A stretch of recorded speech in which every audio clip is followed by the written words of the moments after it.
Before we begin, thank you very much to... You'll excuse me, I can't scream this, because that would be the only appropriate way to announce this name. I can't film in the toy shop today, so I am stuck shouting it out as such. But thank you very much to... Oh my god! They killed Waspinator! You, Blendtron!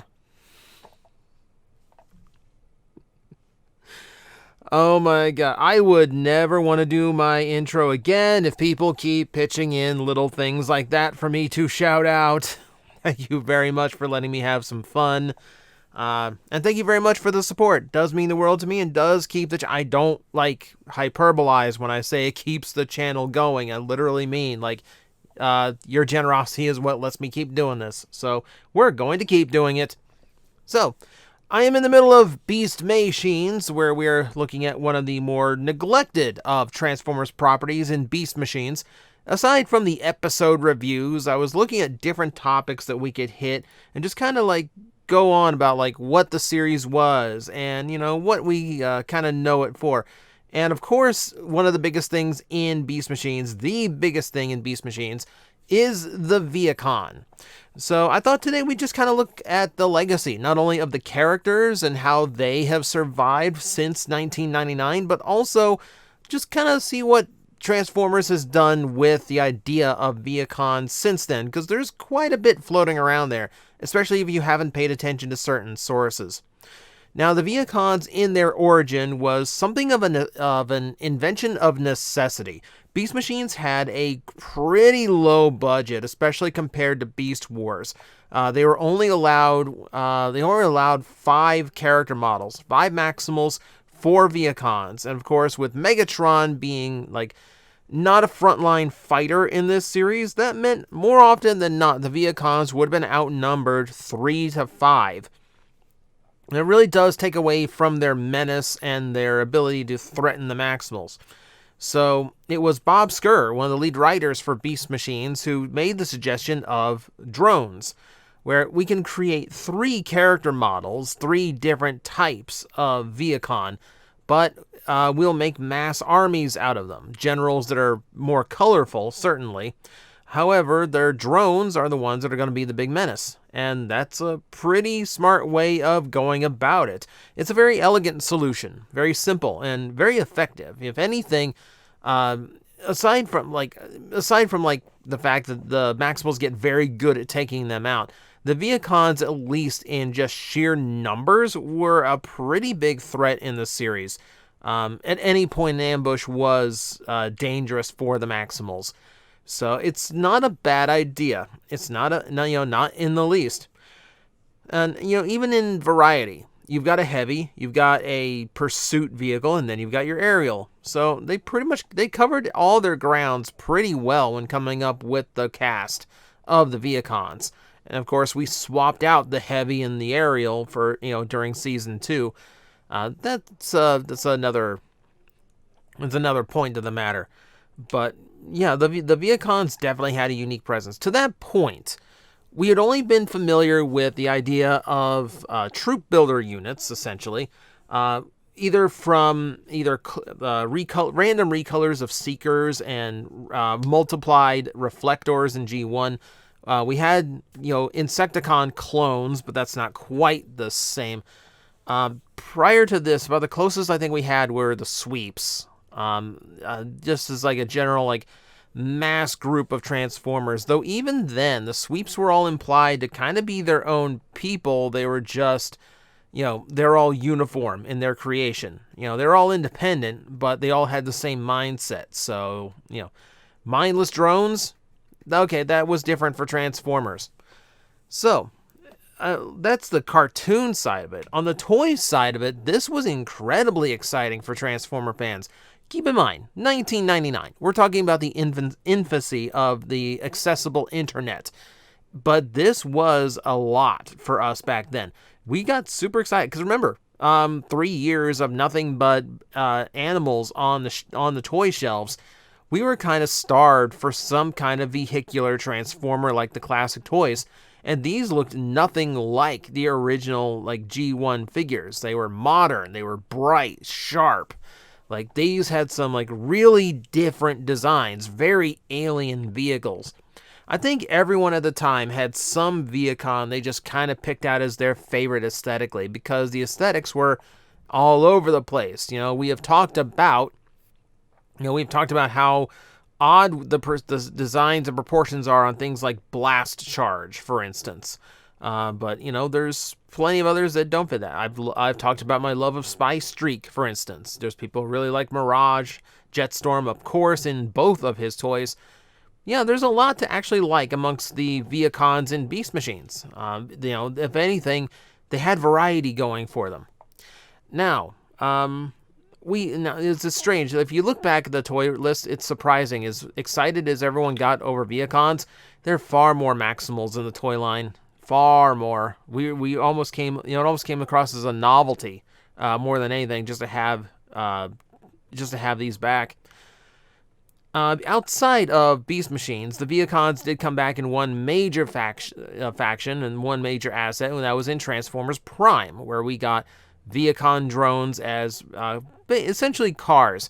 The depiction of Vehicons in this series is actually incredibly odd because they are treated as just generic drones, or they're just for the Autobots to have something to blow up every week and look like the big heroes. But every now and then we get scenes that kind of show the Vehicons just kind of on patrol or minding their guard posts, at Decepticon HQ, and they're talking amongst themselves. They are actually acting as though they have independent minds. So now you just start feeling bad for how easily and how often these things are ripped apart for the sake of the Autobots looking good. They did come in a lot of varieties, at least. We were looking at your standard ground-based Vehicons, but they also came in aerial fashion as well. And then we had Vehicon Elites, which were Starscream's personal batch, all nice, shiny, and white. So this was the Vehicon that a lot of people knew. In a weird way, this kind of accomplishes Vehicons better than what they did in Beast Machines, because instead of just a whole bunch of different sets of drones, you've only got one drone that's just modified for whatever function is necessary. I'm sure if they really needed it, there could have been a aquatic Vehicon as well, using the exact same body and style. This actually did survive into the follow-up series, RID 2015. Now, this is the animation studio reusing models. I will point that out right away. However, it does show that Vehicons did survive. At least some of them survived the fall of the Decepticons. Well, the defeat of the Decepticons and Megatron declaring the war over. But that does lead to, what do you do with a bunch of Vehicons that were previously just drones for Megatron, now that Megatron's out of the picture? And apparently you let them show off their personality and their individualism a little bit. So it was kind of cool to see colorful Vehicons that were kind of expressing themselves a little bit. But this is pretty much where Vehicons end in fiction. Despite a lot of opportunities to have drone units for good guys to beat up, I'm looking at you, live action movies. Vehicons have just kind of gone by the wayside. It is a concept that once in a while the name will pop up, but for the most part, it's not really necessary in fiction these days. Toy-wise, we get very, very little. Once in a blue moon, they will throw something at us that is Beast Machines related, Vehicon or otherwise. There's rumor right now that we're getting a Core Class Machine Wars Cheetor. Well, that's a very small itch to scratch. Tankor here from Generations I thought was a fantastic figure, but this figure is about 10 years old now, and we still have not had a proper Vehicon upgrade since then. The only other times we see Vehicons getting brand new toys is when they're not new toys, and that would be during BotCon and the Transformer subscription service and the Collectors Club. So this one, of course, this is from their, what do they call it? It's from their Machine Wars series. I mean, the actual name escapes me. But suffice to say, this is taking place in the Wings universe, which is loosely based on G1. There are differences. Things like Scourge and the Sweeps existing before Unicron's arrival, because Cup dealt with him when he was younger. But it does allow them to tell some pseudo G1 cartoon stories, and more often than not, they can plop these stories down in between the gap of what happened after G1 and what happened before Beast Wars, which is kind of where Machine Wars is always implied to take place, or is like some conflict on Cybertron that was parallel to the Beast Wars. And their fiction for this particular year BotCon did focus on Obsidian and Strika as the main characters, and showing them to be the great generals they were supposedly originally were in Beast Machines before becoming Megatron's new Vehicon generals. Nice way of actually like building up that story and showing us what the characters were originally about. And then, of course, there is this, which I still think is the best remold, at least the most clever remold of all time, Thrustinator, showing us what would have happened after Beast Machines if Waspinator at least tried to get a normal body back, but a little bit of thrust still behind. Ironically, in the same situation as Megatron, can't quite get one way or another. There is one more thanks to thanks to FunPub's efforts, and that is a Vehicon Inferno. Which you're thinking, like, how does a Vehicon Inferno exist? He died in Beast Wars. In our universe, yes, there's another universe out there called the Wasp-Scream continuity. This is where Starscream, in the episode Possession, actually succeeded in taking over the Predacons. So, in the process of that and returning to Cybertron, the same events play out. Megatron falls off the ship first, takes over the planet, creates the Vehicons, etc.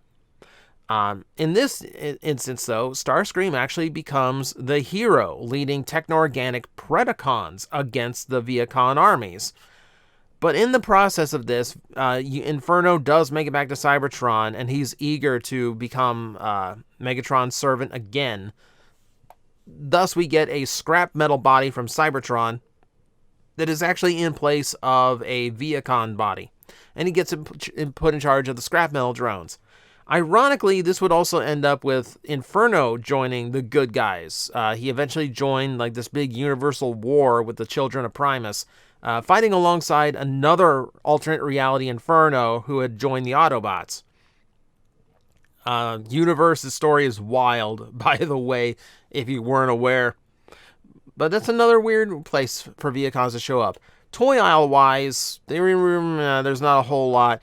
Vehicon just kind of became a thing to name dump so they didn't lose the trademark. Age of Extinction had a couple toys that were based on Cemetery Winds vehicles, but they just kind of bared the Vehicon name, and that's pretty much all they were. It's just an excuse to keep the trademark alive. Where Vehicon survived considerably better was in the comic books, especially in the IDW runs, because they actually tried to use just about everybody notable in fiction.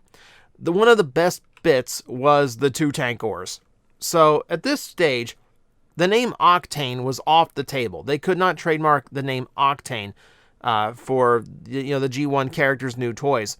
So at the time, they had renamed his previous Universe 2 figure Tankor, because he's a tanker. Duh.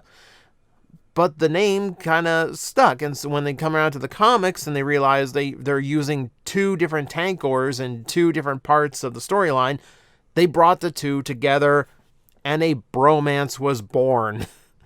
They never had a real storyline devoted to them.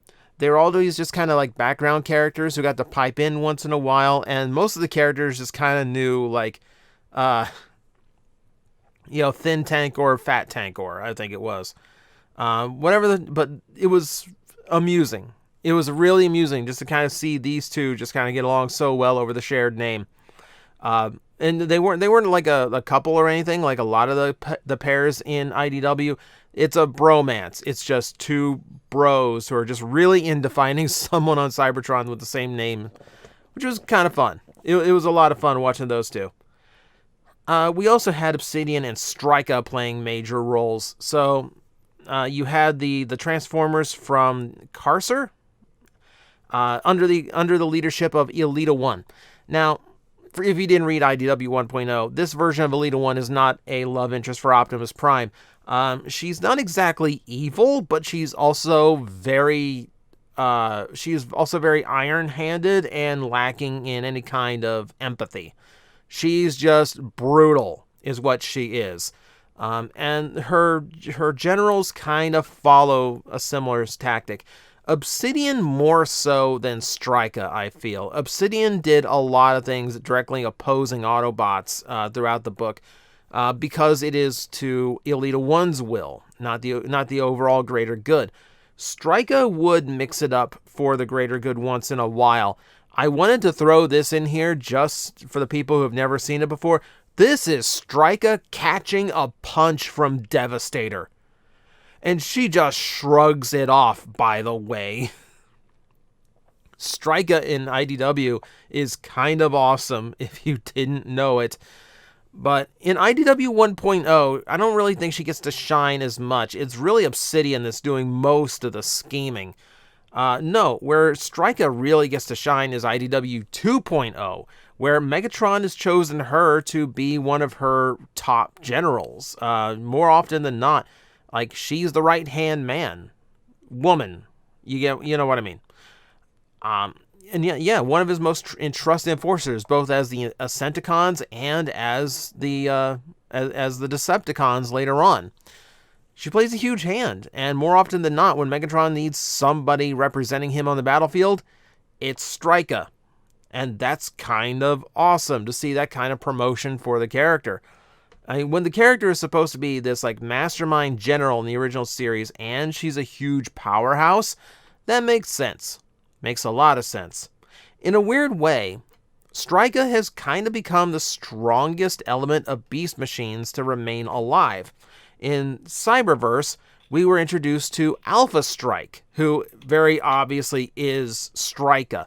So again, same concept. Big, powerful general for the Decepticons. And really, like, that's about it. She is just a brutal powerhouse of a character. Alpha Strike is a trademark thing, by the way. They couldn't get the name Stryka for her, so that's how that goes. Really sad she didn't get a toy either, because the design's actually really cool. I like that it's Stryka, because overall I feel like Stryka has lent a huge thing to Transformers in general. Mostly because before then, there were very few female Transformers, of course, but they were always very, like, overtly feminine in their design. You know, hourglass figure, like, very much informing gender by visuals. The only exception maybe is Airazor, who wasn't quite that. But yeah, for the most part, Stryka was the first female Transformer to really deviate from that design to show that, yeah, you can have a female character who is just a big brute of a robot, and that is just a thing that can happen. And it's led the way to similar Transformers coming out. You know, we have like things like Pyra Magna, who doesn't present feminine. You just know they're female, and they can just be a powerful figure. Strong Arm from RID 15, who's getting a new Legacy toy, and I'm super excited to see what she turned out as. But yeah, like things like that, and I'm really happy that Stryka broke the mold. And if she keeps getting used in fiction, yeah, I think she deserves it. She definitely has a little spot in Transformer history. Beyond that, Vehicons get just very occasional references. For instance, in the weird Knights of Cybertron SDCC universe, they're the roadies for the band. So take that to bed with you and try to sleep at night. They also have this.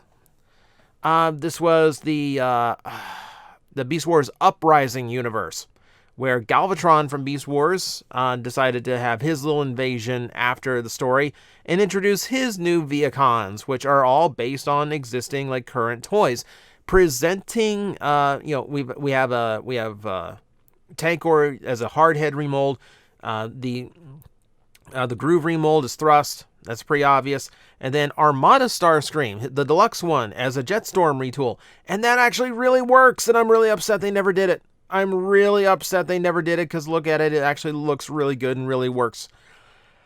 We got Voyager now. We got a Voyager Starscream. Maybe. Fingers crossed. I want it. Even the drone, even the diagnostic drone showing up as one of the battle, what were one of the Titan Masters like vehicle pieces. Like, that's actually cool too. Man, teases like this get on my nerves, because you can see how possible it is. It just, no one ever pulled a finger on it, BotCon or otherwise. Of all of the Vehicons, and this kind of shocks me, of everything, where is Jetstorm? Because most every other Vehicon I have seen show up in comic books, occasionally on the toy aisle. But for as much as, like, I remember everyone really liked Jetstorm. He was fun. Like, he, like, the quippy one-liners, the unique personality. Like, he was, like, one of the most entertaining parts of Beast Machines. And yet we have seen literally no presence for him to return on the toy shelves. And it's getting annoying, because it's such a cool character. I would love to see him back. But alas, nothing. So ultimately, the Vehicons leave us with a few really strong characters that are very rare to pop up, but I think it's special when they do. And they've left the idea, of course, of the troop builder transformer, the drone army, which we do see now far more commonly in Transformers. It's, whether it is scrap metals and Cybertron, Auto Troopers, or even like all the generic grunts that get torn apart in the Bay movies. Vehicons led the way.